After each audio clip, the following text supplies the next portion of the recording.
Hello everyone. For today, our topic is classes and objects. Object: an identifiable entity that has characteristics and behavior is called an object. First, we talk about features of an object. There are four features of an object. First is identity, which uniquely identify an object. Here we have taken this example. So the Nikunj, the name of an object, is the identity of the object. Then attribute, the characteristics of an object. Here we have taken three attributes: class, roll number, age. Then state, which depicted through the values of its attribute. For the attribute class, state is 11b. Then for roll number, state is 25, and for age it is 16. These states may change when a function applied. Fourth, behavior. Functionality associated with an object is called behavior. In this example, you have taken one function, promotion. After promotion, you can see the states are changed. Now 11b changed to 12b, roll number 25 changed to 24, age changed to from 16 to 17. Now next, class. Simple definition is: a class is a collection of objects which share common properties and behaviors.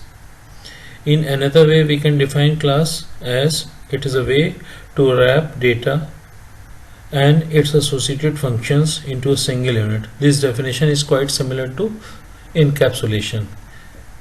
Reason: class practically implement encapsulation.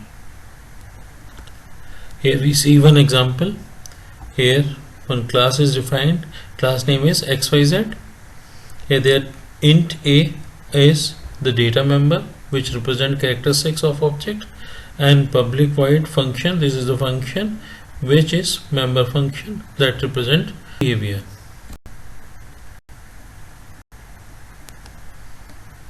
Now types of variables.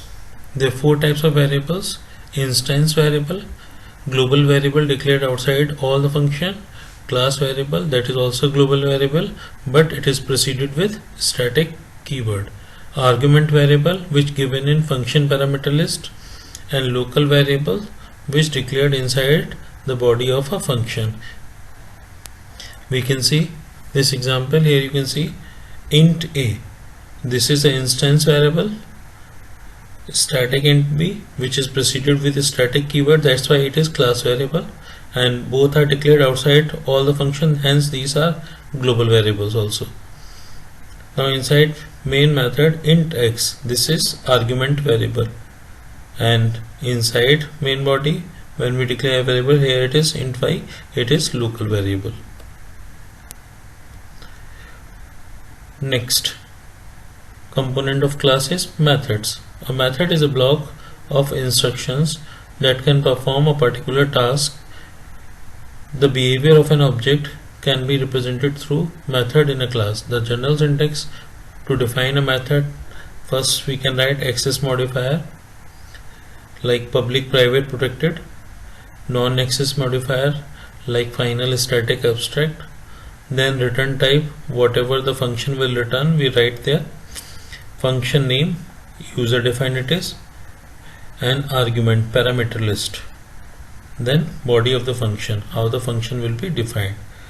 Here things written in square bracket are optional and things written in angular brackets are mandatory, compulsory. Here we have taken one example: public static int factorial int n. This function is returning factorial of a given number n. Here the first part of the function public is access modifier or access specifier. Second part static is non-access modifier. Third, int is return type. As we can see, the function returning factorial. So factorial of an integer will be integer only. So that's why the return type is int. Then function name, which is user defined, and next part is argument or parameter list. And last part is body of the function, which depicts the working of the method. First we will talk about access modifiers or specifiers. In Java there are 4 access specifiers: public, protected, default and private.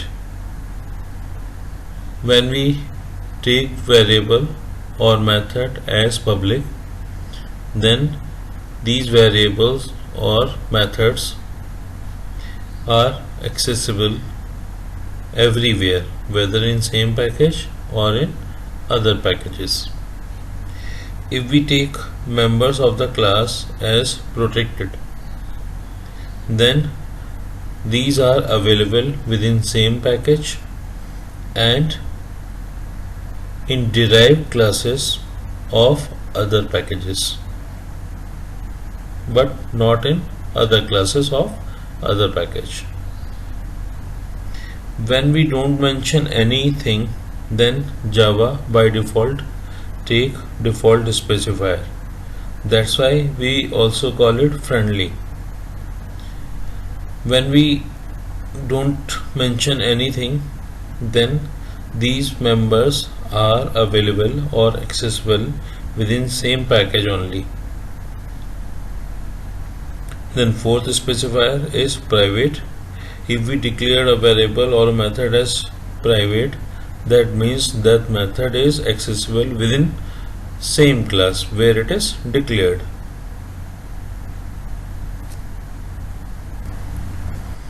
Next part of function is non-access modifiers. In Java there are generally 8 modifiers. Final, which makes a function or variable constant. Static, that makes a member as class member. Abstract, which define only specification without implementation. Volatile, synchronize, native, transient, stri, ctfp. These are beyond your syllabus. Third part is return type, which determines the type of value a function returns. Now there will be 2 cases: if a function returns a value or if function doesn't return any value. So first we take this case, if a function returns a value. We have taken one example. You can see the working. Function taking one argument, integer n, and it is returning cube of it. We all know the cube of an integer will be integer only, so return type will be integer. That's why here we are writing int. Now if a function doesn't return any value, same code we have taken n, but this time we are storing this cube in one variable and we are displaying that result in same body of the function. You can see here. Now you can observe there is no return statement. So if no return statement is there, then we should use void.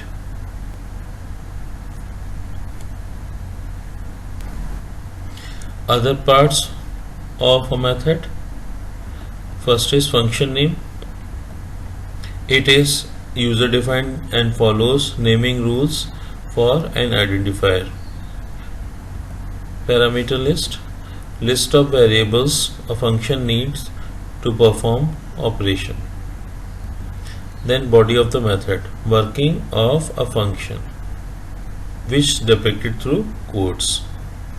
So these are 6 parts of the function. Now next topic is instantiation. Creating an object with the help of new operator is called instantiating an object. The general syntax to instantiating an object is, we will write class name followed by object name, then equals to new class name arguments. Here we have taken one example, scanner sc equals to new scanner system.in. Here scanner is class name, sc is object name, new is the operator which allocates memory dynamically, again the class name scanner, and in the argument we are writing system.in, means that object is linked with keyboard, take value from the user. Next topic is constructor. A constructor initializes an object with some legal values immediately upon creation. Properties of a constructor: it has same name as of the class name, it doesn't have any return type, not even void, it invoked automatically as soon as the object is created. Constructor versus other member function. A constructor is invoked automatically as soon as an object is created, but in case of other member function we need to write calling statement to invoke these functions. Second, constructor has same name as of the class name. Class name cannot be given to other member function. Third, constructor doesn't have any return type, not even void. Other function has return type. Types of constructors. First, default constructor that doesn't have any parameter list, means empty. Parameterized constructor, constructor that has parameter list. Copy constructor, it is also a type of parameterized constructor, but in place of normal variable it takes an object. So constructor that has an object as parameter, it is used to initialize an object with values of an existing object of the same class. Here we have one example, class sample, where we can see one instance variable int a is there, then this first function, here you can see parameter list is empty, that's why it is default constructor. Generally constructor takes access specifier public so that we can create object anywhere, and name of function same as of the class name and no return type. So that will initialize variable with some legal value. The default value for an integer is 0, so that's why a equals to 0. Then we'll move to next constructor that is taking one parameter int x. So with the help of this parameter it will assign instance variable a. So we will write a equals to x, that means the value of x will assign to a. Then third is copy constructor. You can say in place of simple variable we are writing object. You can see the difference. With normal data member the variable name preceded with data type, but in case of object it is preceded with class name, which indicate it is an object. So we can take value of this object, means ob.a, will assign to the A, that means to the current object. This is normal method. This method you can see having return type. Here it is void, and it is also assigning a value to the variable A. Now we'll see how to execute these four functions. Here it is.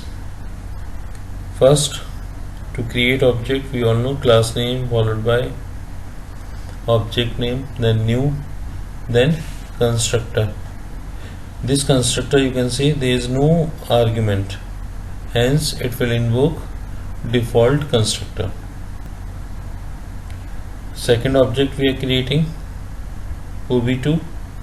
Here for the constructor argument is given, so one integer value is given, that's why it will invoke this parameterized constructor because it takes integer as parameter, so it will invoke parameterized constructor.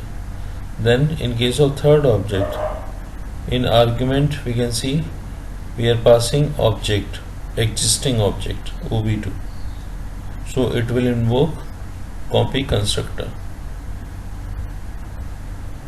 To call normal method, we have to invoke that method explicitly, so that's why we will write ob1 dot input. This object is invoking method input. Here we will see the working of previous code.